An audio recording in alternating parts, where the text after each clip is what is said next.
Shalom. Call halal Yahweh Bashem Shai by Hashem Kakwadash.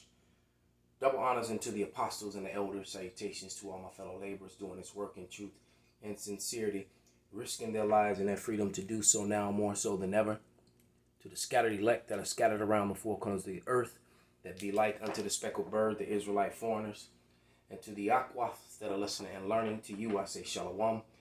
This is your brother Malcolm from the branch of the Great Millstone here in Chicago, coming at you with another lesson in truth. I'm going to be reading from the Oxford Anointed Bible with the Apocrypha. Okay.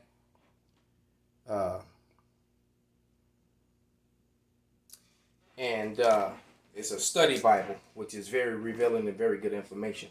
And I've been watching this show called Midnight Mass. And it's actually been pretty interesting. And it just goes to show you the wickedness of the Catholic Church. It is beyond wicked, and there's nothing holy or righteous about it. That's why they help push the pseudoscience and and everything else that they do that's against the Bible. And and it's funny how the priest in this is quoting scriptures. They've got nothing to do with the masses of people. It only has to do with the children of Israel. And this scene, I turned down the sound. Also, before I even begin, let me pull this up. I want to read something for YouTube. I already cut a video in the midst of my recording it earlier, but this is a copyright disclaimer under Section 107 of the Copyright Act of 1976. Allowance is made for fair use for purposes such as criticism, comment, news, reporting, teaching, scholarship, education, and research. Fair use is permitted by copyright statute that might otherwise be infringing. So I'm profiting from this, nothing. I'm making zero profit from this. I do not own this. I'm using it for the purpose of educational and informational uses only. And I'll only be using a few seconds of it, and I will not be using sound. But this is a portion when she says that she's describing how her mother is using the destruction of Jerusalem, which is the book of Lamentations, as an example of herself. And what does the destruction of Jerusalem have to do with any other nation except for the nation of Israel, which makes up the 12 tribes of Israel? All right, which is one gigantic nation, yet 12 separate nations. All right. So, as a matter of fact, yeah, let's just let it play. And the caption is on.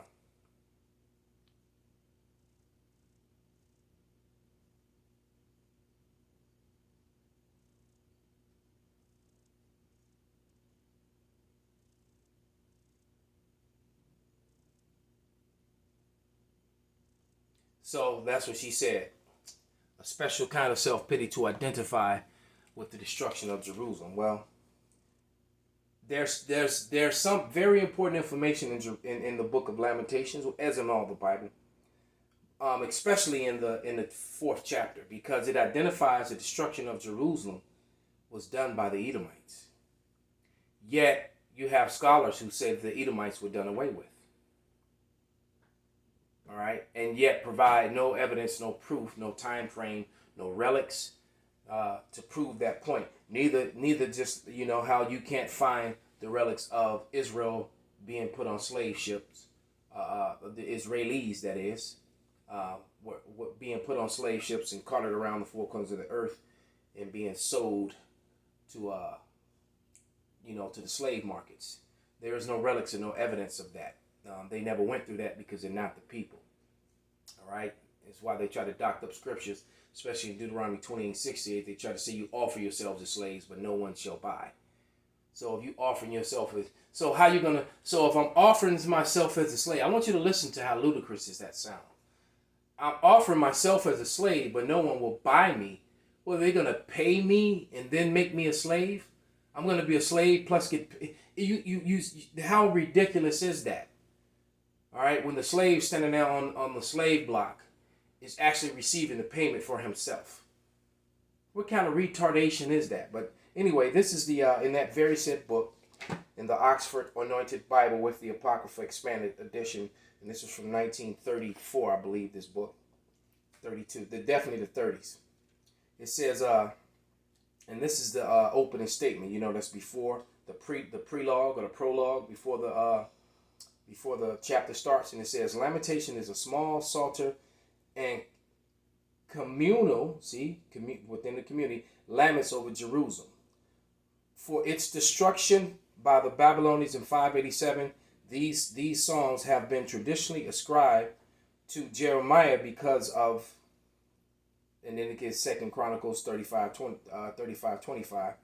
But those laments were for the death of Josiah, not for the destruction of Jerusalem. The thought of diction are sufficiently unlike Jeremiah to make his authorship unlikely. The first 4 chapters of the alphabet acrostics with a stanza for each of the 22 letters of the Hebrew alphabet. See? And that proves that the E, the V, the O, and the U are not a part. That is Yiddish. All right? That is what they added unto it. So the language is bastardized. Okay? So there's only 22 letters. The only long vowel sound in Hebrew is the I sound. There is no E. There is no V. That v sound that they use. There's no U. There's no O. All right? It says, were all composed or adapted for public recitation on the days of fasting, the mourning, notably that the 9th of Ab, August, which, and see now that's the Ab because, you know, August, that's the Greek influence, all right? Commemorated the disaster of, it says chapters 1 and 2 and 4 formed dirges over the dead city. Elegies limping meter, 3 beats followed by 2 beats, is recognized even in translation, together with the exclamation how in the opening line. It expresses the grief, the sadness, and it gives a bunch of scriptures I'm not going to call them. The sadness of the desolate people and the reflection upon the meaning of the disaster are voiced by an individual. All right? Its form language recalls the liturgies for use in time of national trouble, such as the common theme of all the poems of agony of the people, apparent desertion of Zion by her God, and the hope that God will yet restore the humble and repentant Israel. Lamentations may be the work of several authors speaking of the dreadful situation inhabitants of Jerusalem following the overthrow of the city. So now let's go to Lamentations, the 4th chapter. And 2 things that stand out is that here when you get to the verse 8, this is one of my favorite verses in the whole Bible, because it breaks down the physical appearance, the visage, when you're looking at a Jew or any of the 12 tribes at that time for the most part. All right, even though they weren't intermixing with the people around them already. Northern Kingdom was intermixing with Ammon and Moab, which is why a lot of them have those slanty eyes to this day. All right, but nevertheless, it says, now their visage is blacker than soot.